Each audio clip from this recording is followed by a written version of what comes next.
Good afternoon. First, please accept our sincere apologies for our late start. This press conference, a national one, has been called as it relates to matters relating to national security. My name is Kimo Tynes from the Office of the Premier. This morning, we are joined by Her Excellency Anya Williams, the Acting Governor, Premier, Honorable Charles Washington Mizik, Minister of Border Control and Immigration, the Honorable Arlington Musgrove, other cabinet members, heads of departments, permanent secretaries, the Attorney General. I want to welcome you all to this national press conference and encourage you to view both on the government's Facebook page, but as well as the Turks and Caicos Islands Government Communications Directorate YouTube page. That will be available for you to view after this press conference.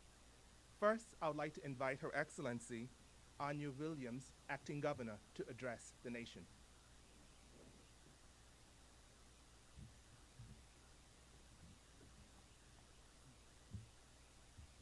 Good day.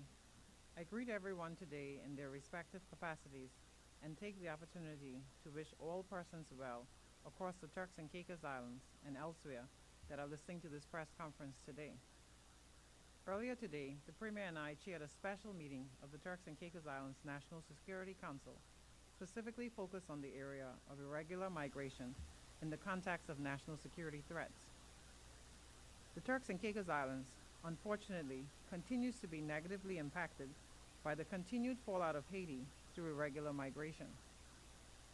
As you are aware, our neighboring country, Haiti, continues to experience unprecedented challenges, with the country now experiencing a full collapse of its government, being void of elected officials, being affected by famine, cholera, devastating gang violence, and economic collapse. The Turks and Caicos Islands, being a first world country that is experiencing tremendous economic growth and success, makes it highly attractive for persons who are living in economies which have collapsed or are on the brink of collapsing, where its citizens are living at or below the poverty line. It is for this reason that the Turks and Caicos Islands, like New Zealand, Australia, the USA, and many other European nations, are being severely challenged by an upsurge in irregular migration. For us in the Turks and Caicos Islands, like other first world countries that are facing the same challenge, there is no ready or easy solution, as we seek to balance between humanitarian solutions and economic impact. We fully empathize with our Caribbean neighbor Haiti and wish them well as they work along with other partner countries and agencies to stabilize their political and economic environment. However, the Turks and Caicos Islands is not in a position to sustain the current levels of irregular migrant activity and the fallout from it. The Turks and Caicos Islands in 2022 recorded a total of 28 interceptions and repatriated a total of 2,132 irregular migrants.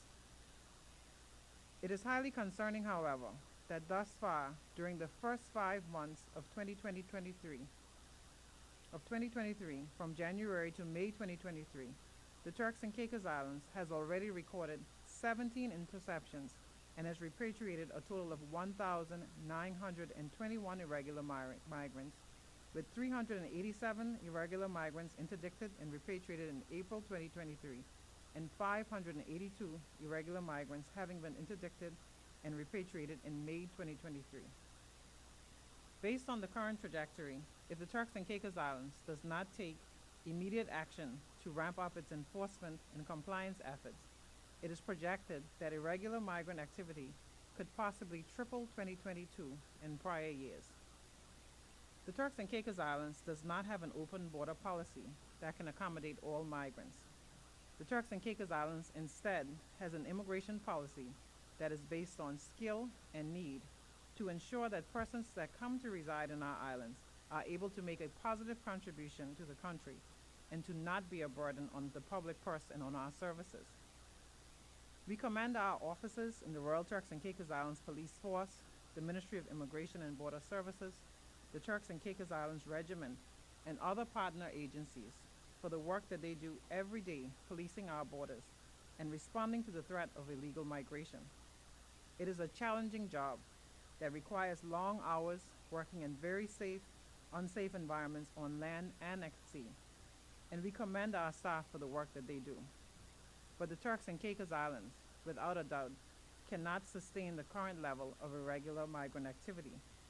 This is due to a number of factors, including not only cost and resource capacity, but most importantly, security and public safety.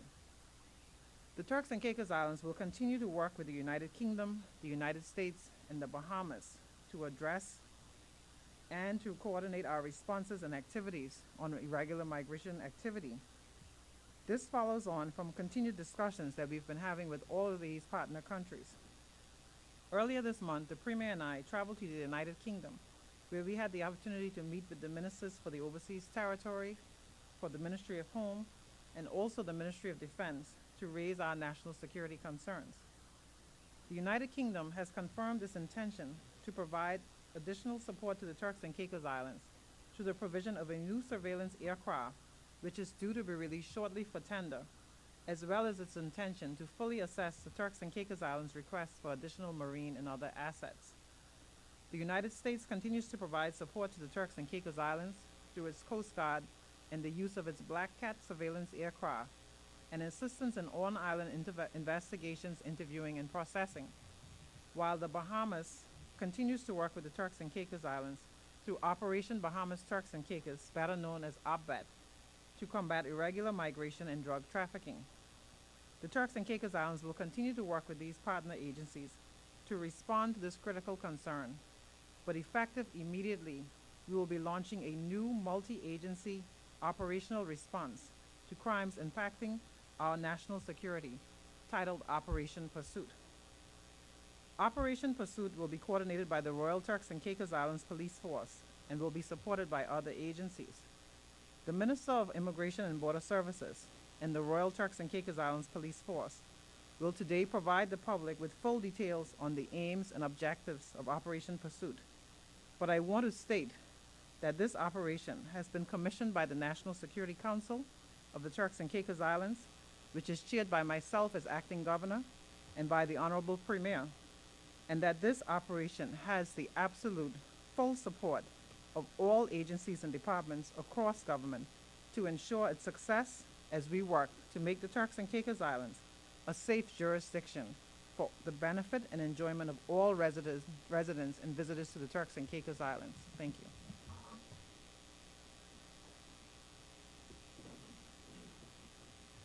Coming next to address you will be the Minister responsible for Border Services and Immigration, the Honorable Arlington Musgrove, and following him will be words by the Acting Commissioner of Police, Mr. Rodney Adams, in that order.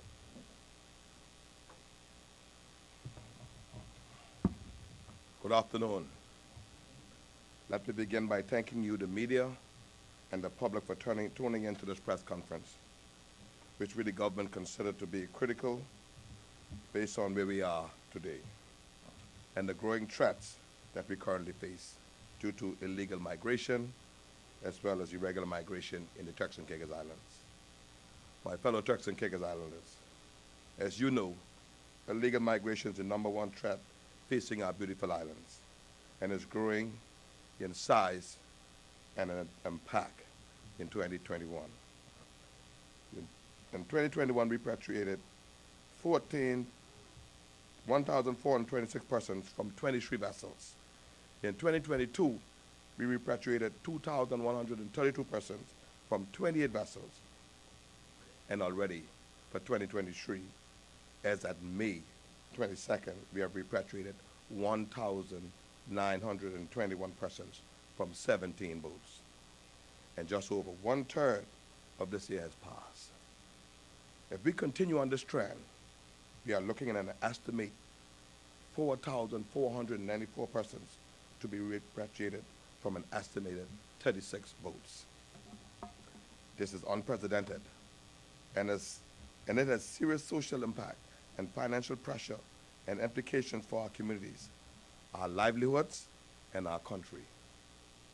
In 2021, the government spent an estimated $3+ million on illegal and irregular migration, and some $4 million in 2022. Year on year, since 2018, the cost of this growing problem has increased, and whether it is sustainable or not, the better we get at our interception, the more it will cost the country. Likewise, unlawful migration or irregular migrants or overstayers, that is here, those persons who have been granted leave to remain at one point, for example, visas, visitors, residence, or work permit, but those status have since expired. There's also another growing problem here in the Turks and Caicos Islands. And while we do not know the full extent of this category of persons, we believe it to be extensive. There are many persons living and working among us who have not regularized their status here, and some who have sought to further harm our country by creating and selling fraudulent copies of our product. At the same time, the trends have changed and emerged. Another dynamic of this wicked issue is the go-fast boats that ferry people, drugs, guns, and ammunition into this country on a daily basis, adding to the already growing illegal population within our borders and servicing the criminal network and shantytown developments throughout our communities. So much that there's an increase in pleasure boat theft, and we know that these boats are being stolen to service this illegal activity. These problems did not develop overnight, but we must continue to take hard stands against it, dig our heels in and seek to stamp it out. We cannot control nor influence the situation in Haiti. We are a tiny group of islands with only enough resources to help our people to face the economic shocks of inflation and globalization. And to be very honest, the money that we are spending on illegal and irregular migration could easily go towards the implementation of social programs for the benefit of our people. We acknowledge this fact. However, I want to be very frank, open, and honest with you. We as Turks and Caicos Islanders and as custodian of this land, some of us are directly contributing to this problem, and we must stop it. I will call for it what it is. It is distracting, it is frustrating, it is dangerous, and it is downright embarrassment to this country, regionally and internationally, and it must stop. While we cannot control the situation in Haiti, we can certainly control the situation here. And this government is committed to eliminating the practice that serve as a pull factor for illegal migration and which also harbor and foster irregular migration. The budget is now passed, and the technocrats are hard at work to procure the necessary sea and air asset that will assist us in this fight. But already, as stated in my budget address and numerous press statements, we have tangible presence in support of our international partners who continue to assist us with detection, prevention, interception, investigation of these incidents. I know that some may say, then we all stand on our own, but I ask you, which country do you know anywhere in the world that stands on its own, or even has the ability to stand on its own when faced with collateral threats? We are an archipelago of islands in a region where illegal migration is a threat to us all, and therefore we are stronger together. Instead of attacking our partners, we should be thanking our partners for their commitment to engaging in this fight at the beginning of the chain.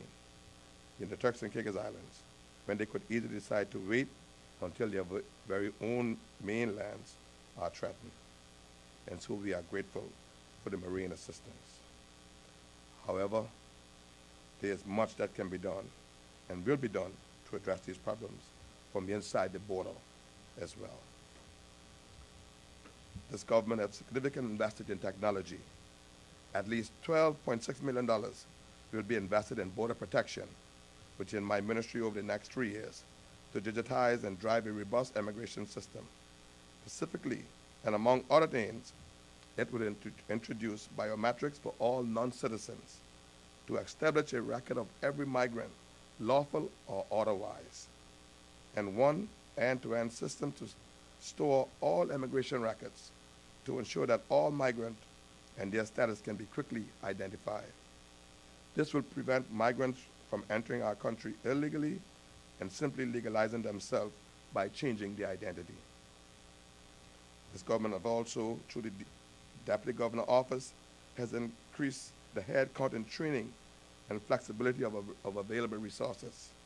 We have doubled the number of enforcement officers, and through ongoing training and skill development, they have a great ability to detect and detain immigration offenders.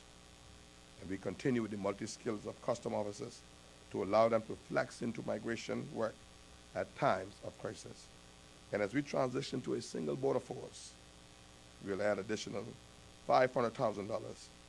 We have added additional $500,000 in this year's budget for some new vehicles. We have changed some of the immigration ordinance with the help of the Attorney General Chambers. The ordinance changes in 2022 saw the introduction of new offenses of aggravated assisting illegal entry, which carries up to 14 years imprisonment, as well as stronger penalties for the offense of assisting illegal entry, harboring, and for employers who use illegal labor. In addition to this cabinet recently spent 3 full days reviewing proposed amendments to the complete immigration ordinance, and the first draft of those amendments is clear for public consultation. I must say that there will be significant changes to this product, such as PRCs and endorsement on work permits, and there will also be time limits on some categories of work permits. These are just some of the measures moving forward that will greatly strengthen the legal framework for persons who choose to live and work among us. But we are not stopping there. Our multi-agency team, made up of the police, immigration, customs, and other enforcement arms of the government, is ramping up inland enforcement activities in operation. Therefore, Operation Pursuit will commence immediately, and persons who are here illegally and unlawfully are advised to leave now, or risk being detained, repatriated, or deported, and go on the stop list from returning to the Turks and Caicos Islands in the future. This will be a very broad operation, and agency will be carrying out activities in all sectors and across the entire Turks and Caicos Islands.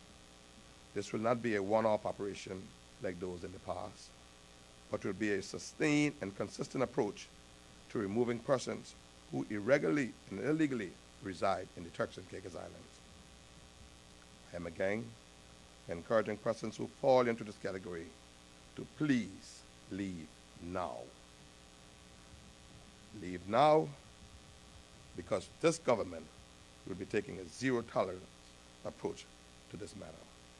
I'm also putting you, my people, on notice that we will not be entertaining any requests for leniency, because I will say this: when government is not active, you cry for activity. And when the government is active, you cry that it is inhumane or infringement on human rights, or that you need the people. Although you have not taken the necessary measures to regularize their status here, we are not doing it. We are the custodian of this land, and we must act responsibly. If you are organizing illegal migration, stop it. If you are harboring illegal or irregular migrants, stop it. If you are employing persons illegally, please, for God's sake, stop it. We have no desire to see our people brought before the courts or even behind bars. But if you insist in selling our birthright, our children's birthright, our children's future, by engaging in illegal and irregular migration, we will aggressively pursue you, and you'll be dealt with to the full extent of the law. Good afternoon, Turks and Caicos.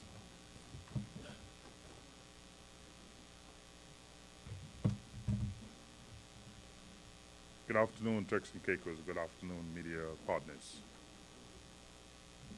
As it relates to Operation Pursuit, the strategic intent is to provide a multi-agency operational framework of enforcement to locate, identify, and process persons illegally in the Turks and Caicos Islands, as outlined earlier by the minister.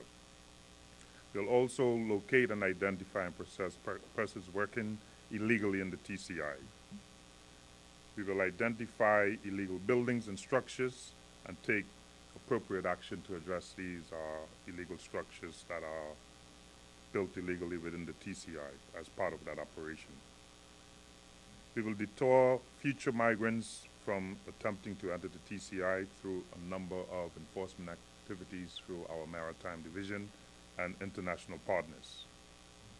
We will prevent illegal weapons from entering and other contraband from entering the TCI as well.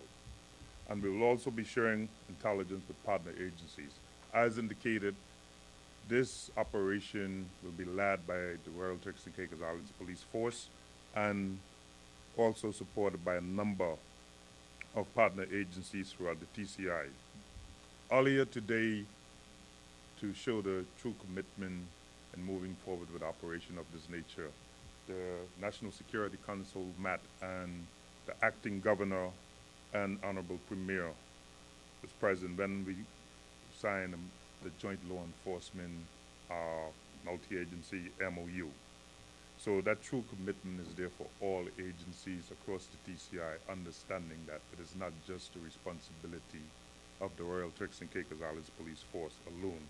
So we are here to utilize our skills and support this operation, and as the minister would have indicated, Operation Pursuit starts immediately, and there will be some inconvenience on the roads of Turks and Caicos because there will be a number of law enforcement activities as it relates to vehicular traffic, checkpoints, and so on. But we are serious about taking our streets back, and we will be doing that through Operation Pursuit. I thank you. I want to welcome to the podium to address you now, Premier of the Turks and Caicos Islands, Honorable Charles Washington Mizik. Thank you, Kimo. Thank you. Good afternoon, all. Protocol has been established. I'd like to recognize everyone in their respective roles and places, and to associate myself with all of the remarks that have gone ahead. There's really not very much left for me to say, except to say that we did have productive meetings in the United Kingdom a week before last with the FCDO, and I believe that it is fair to say that the level of awareness of the challenges that are faced by the Turks and Caicos Islands seem to have increased significantly at all levels, and I dare to say including the level of the royal family. And so I have made an aggressive appeal to the UK for assistance. I don't want to preempt what that will be, and to what extent that will be forthcoming. The deputy or acting governor has spoken to make reference to some of the assistance that we are certain of, the Minister for Immigration and Border Services has ably spoken to you about the efforts that we are making, the decisions that we have made, and the legislative initiatives that we are taking to protect our borders. We are empathetic to the situation that are faced by our neighbors to the south. I am engaged through CARICOM. The Prime Minister of the Bahamas is the president of CARICOM at the moment, and I'm engaged through the Prime Minister. We have had conversations, and also I have raised the issue with the Ministry of Defense in the United Kingdom.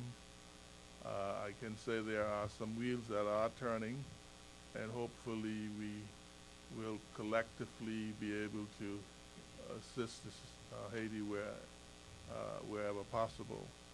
But as it stands at the moment, this is our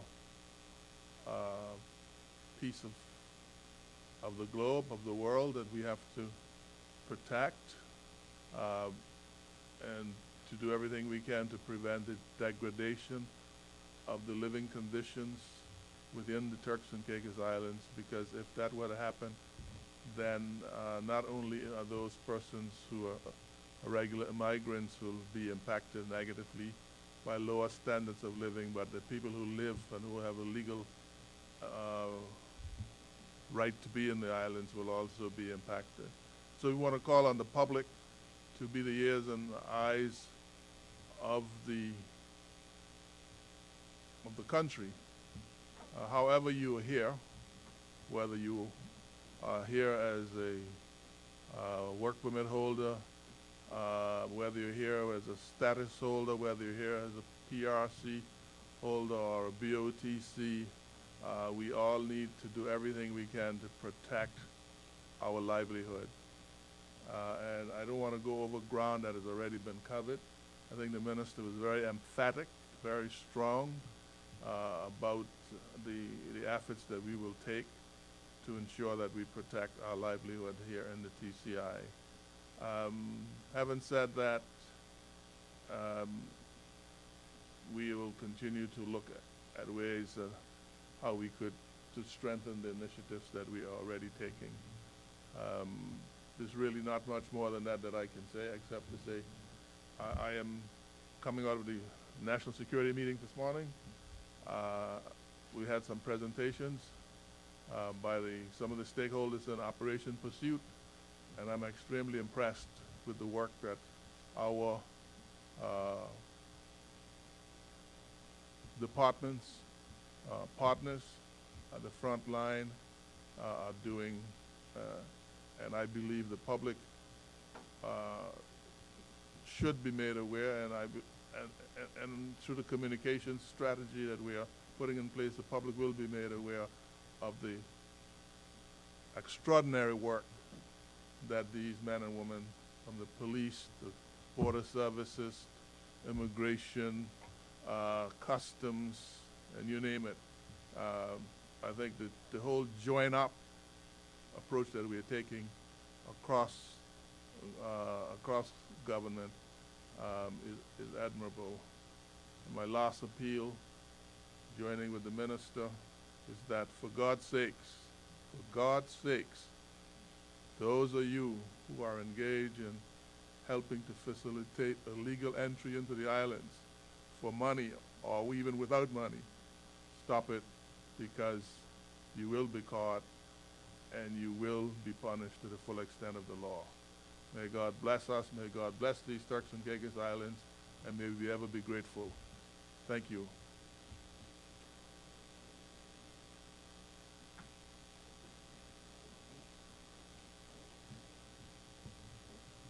One final act the national security meeting follows this press conference is the national signing of the actions. I would like to invite Your Excellency Andrew Williams, the acting governor, to come forward, as well as the Commissioner of Police, Mr. Rodney Adams, the Director, yes, Mr. Emilia Seymour, to all come forward, please.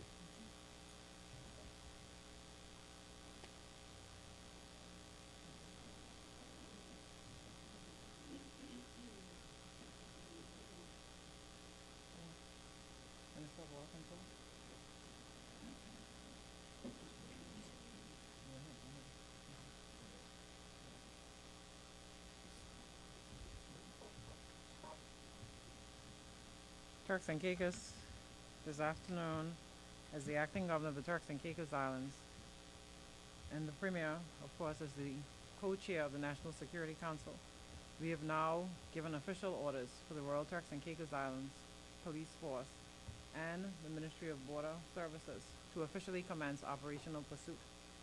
We will sign this operation this afternoon, and in doing so, I'm going to ask that our officers that we've already asked that they be respectful, they be courteous, they be professional in visiting persons' homes, businesses, and addressing them even on the street. But I'm asking also for the public's cooperation, as our officers have been given the full responsibility of carrying out this operation. They have our full support, and just as we are asking them to work closely with you, we are asking you to fully cooperate with them to allow this operation to be successful. We wish our officers well as they make this sacrifice on our behalf to continue to work to make our islands a safe and a better place. And we want to thank every person for tuning in. And we want to thank our officers for their continued work and all for their support as we continue to work to mitigate the challenges of irregular migration here in the Turks and Caicos Islands.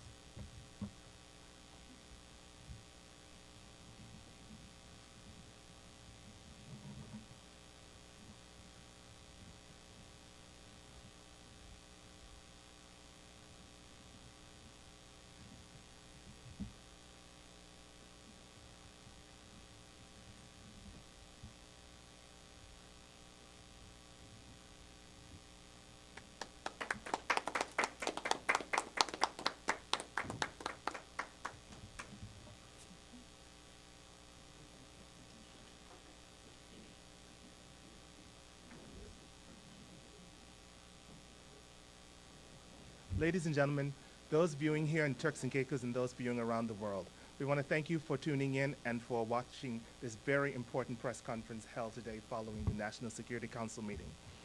You can watch this press conference again, available on our Facebook page as well as TCIG Communications YouTube page. My name is Kimo Tynes. I want to thank you again, and we apologize for our late start. Have a good afternoon.